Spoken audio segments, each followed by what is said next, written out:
জ্ঞানের সোপানে তোমাদের সকলকে স্বাগত।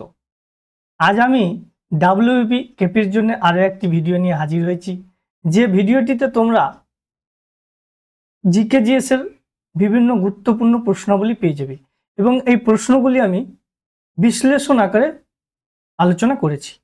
তাহলে চলো শুরু করা যাক আজকের প্রশ্নগুলি। আজকের প্রথম প্রশ্ন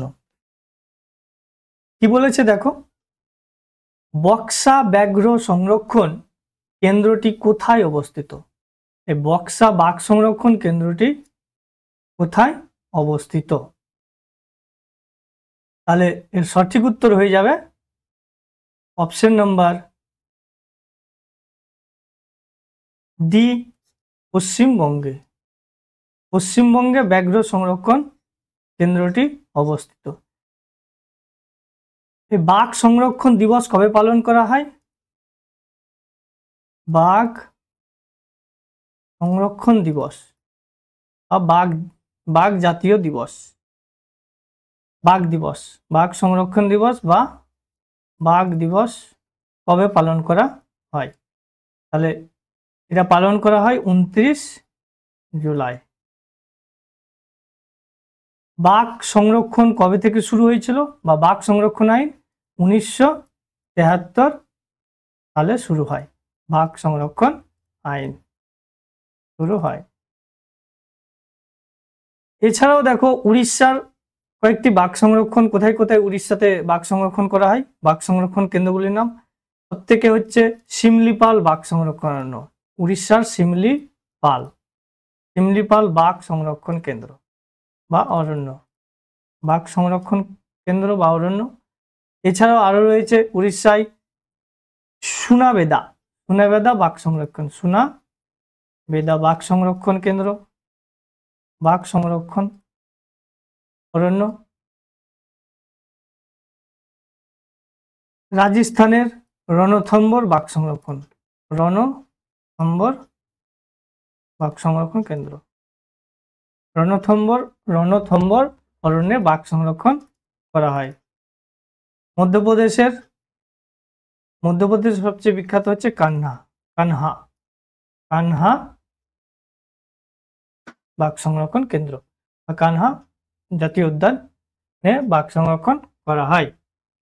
তাহলে ব্যাঘ্র সংরক্ষণ কেন্দ্র নিচের কোথায় রয়েছে? বক্সা ব্যাঘ্র পশ্চিমবঙ্গে। পরের প্রশ্ন, তেজস্ক্রিয়তার সূত্র কে আবিষ্কার করেন? তেজস্ক্রিয়তার সূত্র কে আবিষ্কার করেছেন? তাহলে এর সঠিক উত্তর হয়ে যাবে অপশন নাম্বার ডি, এ বেকারেল। তেজস্ক্রিয়তার সূত্র আবিষ্কার করেছেন। আর গ্যালিলিও কি আবিষ্কার করেছেন? গ্যালিলিও আবিষ্কার করেছেন দূরবীন যন্ত্র। এছাড়াও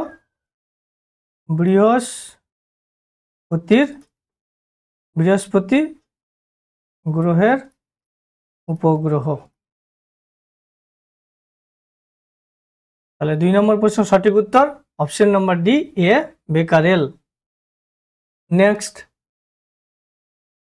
নিম্নলিখিত কোন গুপ্ত শাসক বিক্রমাদিত্য রূপে পরিচিত?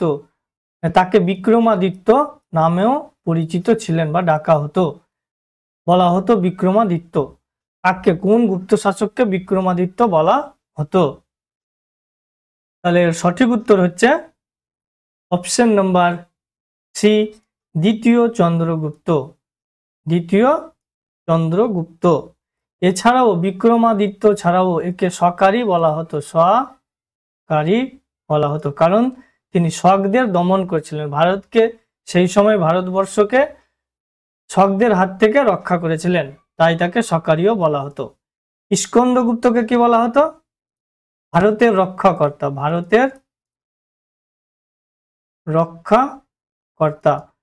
রক্ষাকর্তা কেন বলা হতো স্কন্দগুপ্তকে? কারণ তিনি হুনদের আক্রমণ থেকে ভারতকে রক্ষা করেছিল, তাই ভারতের রক্ষাকর্তা স্কন্দগুপ্তকে বলা হতো। সমুদ্রগুপ্তকে কি বলা হতো? লিচ্ছবি দৌহিত্র, পরক্রমাঙ্ক পরক্রমাঙ্ক, ভারতের নেপোলিয়ন, ভারতের নেপোলিয়ন, ভারতের নেপোলিয়ন কাকে বলা হয়? এই প্রশ্নটা প্রচুর আছে, তাহলে সমুদ্রগুপ্তকে। এছাড়া আরো দেখে নাও, বিন্দুসারের পরিচিত, বিন্দুসারকে কি বলা হতো? বিন্দুসার, বিন্দুসারের নাম ছিল অমিত্রাঘাত, উপাধি নিয়েছিল অমিত্রাঘাত, অমিত্রাঘাত। অজাতশত্রু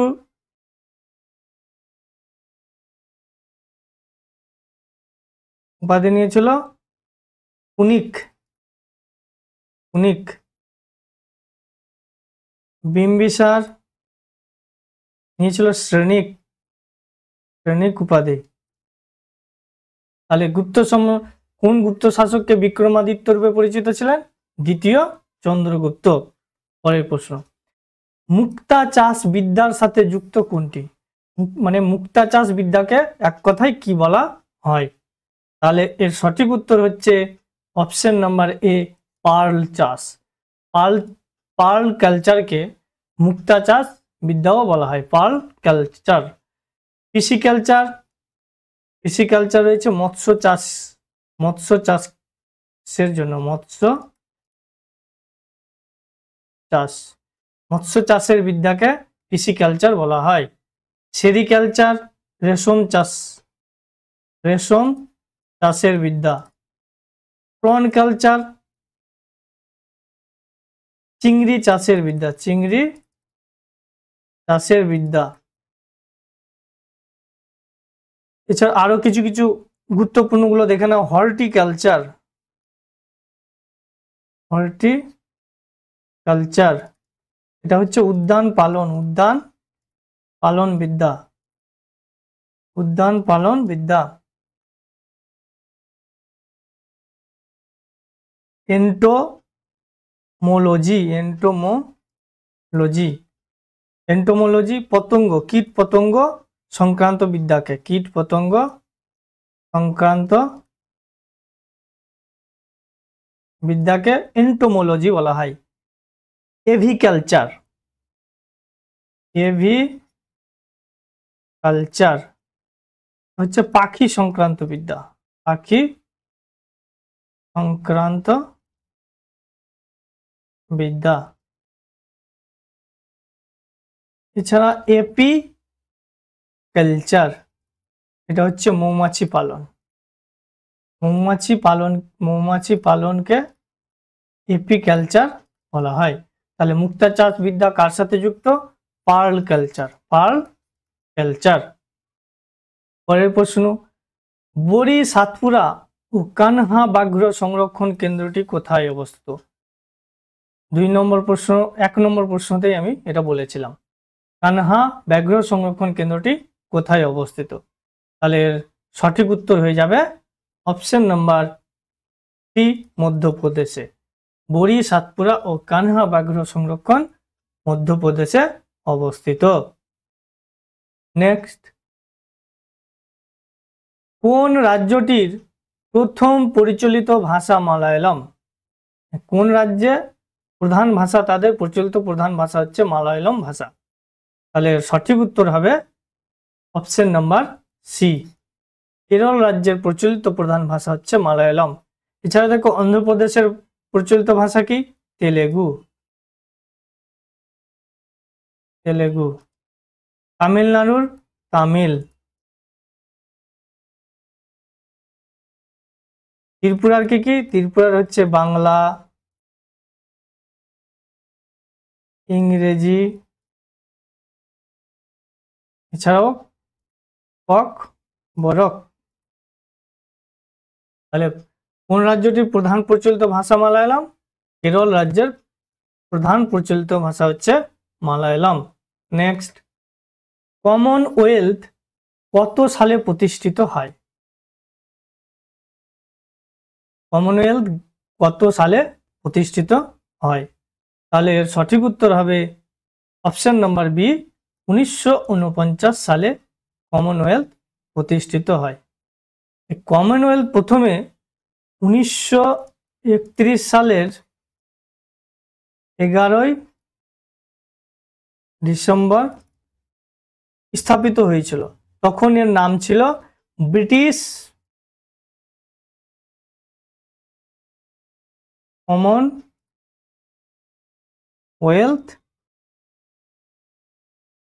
অফ নেশনস।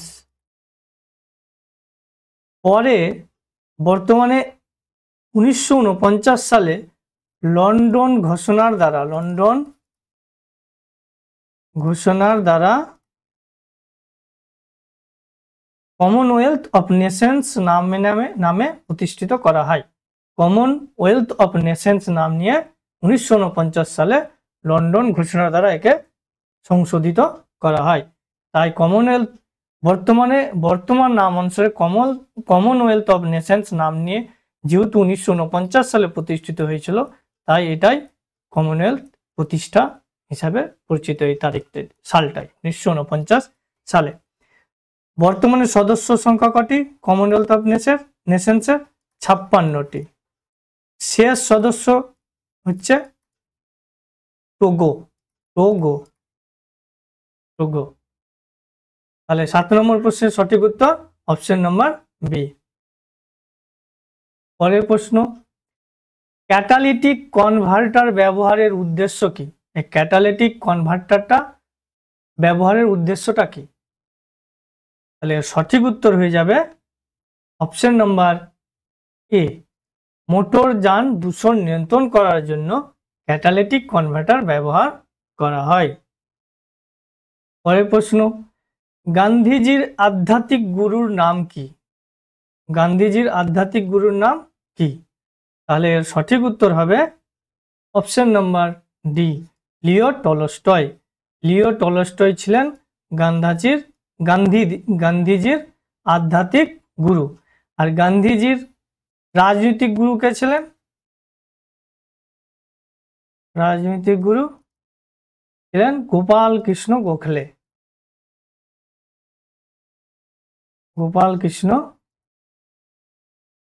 গোখলে। তাহলে গান্ধীজির আধ্যাত্মিক গুরুর নাম option number D, Leo Tolstoy. পরের প্রশ্ন, পৃথিবীর বনভূমিকে কয় ভাগে ভাগ করা যায়? পৃথিবীর বনভূমি বা অরণ্যকে কয় ভাগে ভাগ করা যায়?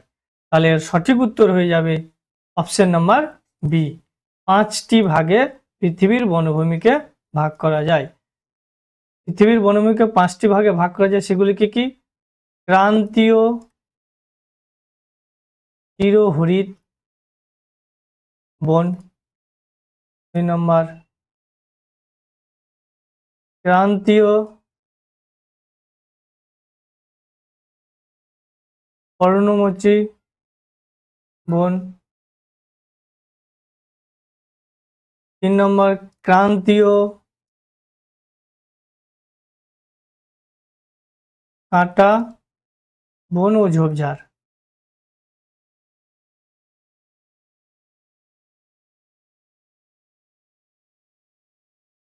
4 নম্বর পার্বত্য বন বা হিমালয় বন, পার্বত্য বন বা বনভূমি। 5 নম্বর হচ্ছে ম্যানগ্রোভ বন বা বনভূমি। তাহলে পৃথিবীর বনভূমিকে কটি ভাগে ভাগ করা যায়? 5টি ভাগে। পরের প্রশ্ন, সোমনাথ মন্দির কোথায় অবস্থিত? সোমনাথ মন্দির কোথায় অবস্থিত? তাহলে সঠিক উত্তর হবে অপশন নম্বর বি, গুজরাট। গুজরাটে সোমনাথ মন্দির অবস্থিত। পরের প্রশ্ন, ইকোলজি শব্দটির উৎপত্তি কোথা থেকে হয়েছে? ইকোলজি শব্দটির উৎপত্তি কোথা থেকে হয়েছে?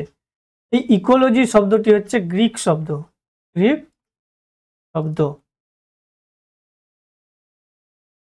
ইকোলজি শব্দটি হচ্ছে একটা গ্রিক শব্দ। এর উৎপত্তি হয়েছে ওকস থেকে। ওকসের অর্থ হচ্ছে বাসস্থান।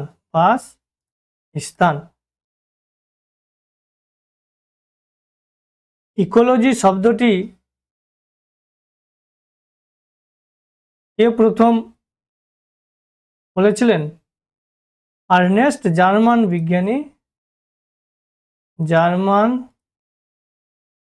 বিজ্ঞানী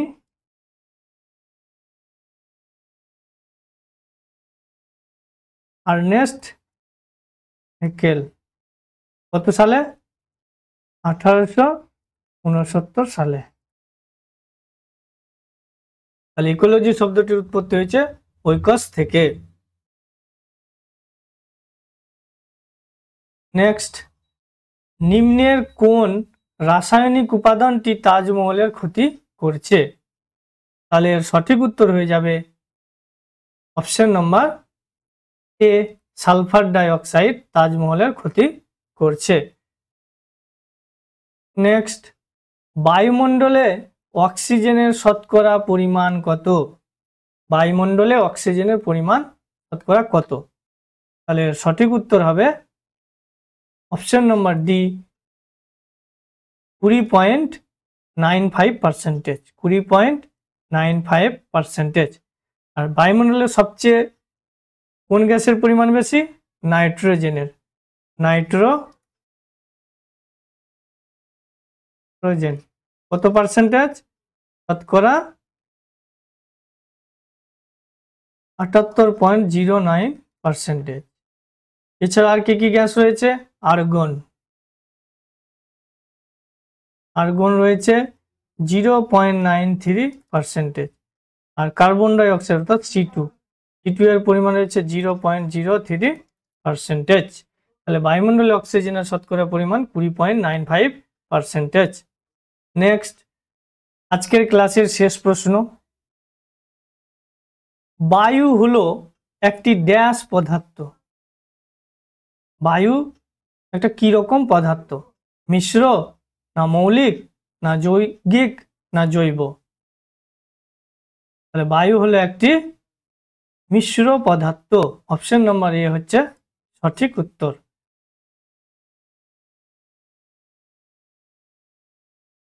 এই প্রশ্নটি দিয়ে আজকের ক্লাসটি শেষ করছি। আবার দেখা হবে অন্য কোনো ভিডিওতে নতুন নতুন প্রশ্ন ও টপিক নিয়ে। তাহলে সবাই ভালো থেকো, সুস্থ থেকো, বাই।